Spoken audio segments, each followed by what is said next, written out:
ASN Elektromedis, alat aman, layanan nyaman, pasien selamat. Hai, saya Aurelia Lutitasari sebagai teknisi elektromedis terampil di Balai Besar Biomedis dan Genomika Kesehatan. Di Kementerian Kesehatan, Smart ASN bukan sekedar slogan, tapi cara kerja baru untuk lebih adaptif, profesional, dan siap melayani sepenuh hati. Kali ini, saya akan memperkenalkan instansi tempat saya bekerja, yakni di Balai Besar Biomedis dan Genomika Kesehatan. Balai Besar Biomedis dan Genomika Kesehatan atau bisa disingkat dengan BB Binomika yang berlokasi di Jakarta Pusat merupakan unit pelaksana teknis atau UPT yang bergerak di bidang biomedis dan genomika kesehatan. Pada tanggal 24 September 2023, diluncurkan Biomedical dan Genome Science Initiative atau BGSI di Jakarta yang merupakan program inisiatif nasional pertama yang dibuat oleh Menteri Kesehatan Bapak Budi Gunadi Sadikin sebagai pusat data genetik untuk pengembangan pengobatan penyakit kompleks guna mengembangkan pengobatan yang lebih tepat bagi masyarakat. BB Binomika bertugas untuk mendorong percepatan implementasi layanan berbasis kedokteran presisi melalui beragam program diantaranya, pertama, Biomedical and Genome Science Initiative. Kedua, layanan laboratorium kesehatan. Ketiga, penyelenggara nasional pemantapan mutu eksternal atau PME. Keempat, sebagai sentral penelitian klinik di Indonesia. BB Binomika didukung oleh 6 instalasi unggulan, yakni instalasi laboratorium klinik, instalasi laboratorium mikrobiologi, instalasi laboratorium kimia kesehatan, instalasi laboratorium biobank, instalasi laboratorium sequencing, instalasi laboratorium bioinformatika. Visi BB Binomika adalah menjadi pusat layanan laboratorium, biomedis, dan genomika kesehatan, serta fasilitator penelitian klinis di Indonesia yang bermutu dan terpercaya. Misi BB Binomika terdiri dari 1. Melaksanakan pelayanan laboratorium yang responsif, profesional, berkualitas, inovatif, dan kompetitif. 2. Menerapkan sistem manajemen mutu secara konsisten. 3. Mendukung implementasi pelayanan kedokteran presisi. 4. Mendukung peningkatan kualitas penelitian klinis.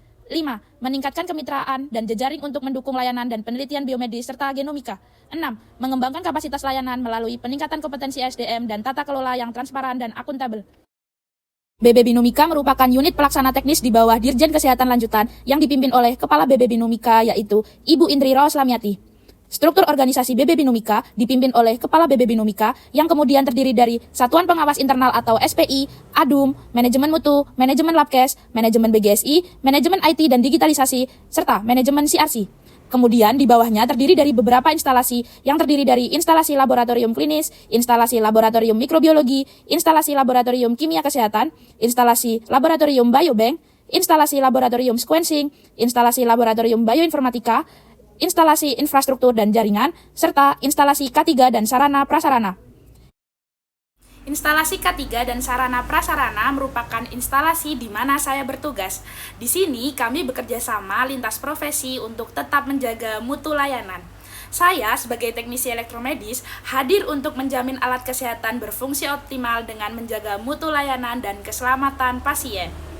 Jabatan fungsional elektromedis terampil diatur dalam Permenkes nomor 51 tahun 2015, yakni sebagai pelaksana teknis yang melakukan pelayanan pengelolaan alat elektromedis termasuk persiapan, pelaksanaan, pelaporan, serta evaluasi terkait alat-alat medis. Tugas pokok dan fungsi saya sebagai teknisi elektromedis di Balai Besar Biomedis dan Genomika Kesehatan diantaranya, pertama, melakukan pemeliharaan peralatan laboratorium. Kedua, melakukan perbaikan alat laboratorium secara cepat dan tepat sesuai keluhan user. Ketiga, melakukan pendampingan pengujian dan kalibrasi alat laboratorium sesuai dengan standar. Keempat, melakukan pelaporan dan evaluasi dalam melakukan pekerjaan agar dapat melakukan telaah dan evaluasi tindak lanjut ke depannya. Kelima, mengikuti pengembangan kompetensi pegawai sesuai tugas dan fungsi kita sesuai dengan kebutuhan instansi. Layanan yang saya berikan sebagai teknisi elektromedis di Balai Besar Biomedis dan Genomika Kesehatan. Contohnya, yang pertama, melakukan pemeliharaan alat laboratorium. Salah satu contohnya, melakukan pemeliharaan alat BSC untuk memastikan alat berfungsi dengan baik sebelum digunakan oleh user.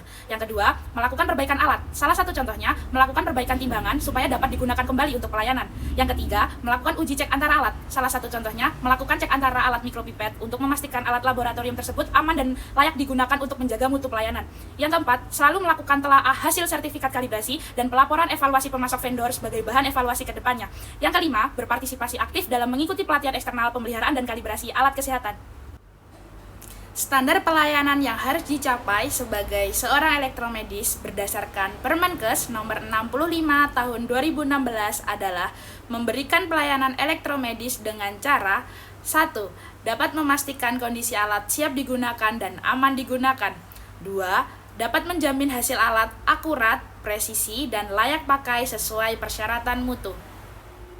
Alasan mengapa saya memilih menjadi seorang ASN, karena menjadi seorang ASN merupakan salah satu impian dari sebagian besar orang.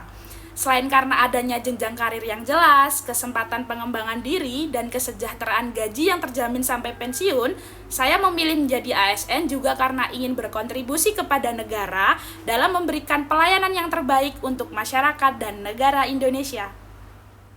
Hal-hal yang sebaiknya dilakukan agar lebih baik ke depannya sebagai seorang elektromedis sesuai perspektif manajemen ASN dan Smart ASN diantaranya. Yang pertama, upgrade kompetensi teknis dan kapasitas diri. Kedua, adaptif dan melek digital. Ketiga, tingkatkan integritas dan profesionalisme. Keempat, kolaboratif dengan lintas profesi. Kelima, perbanyak inovasi baru.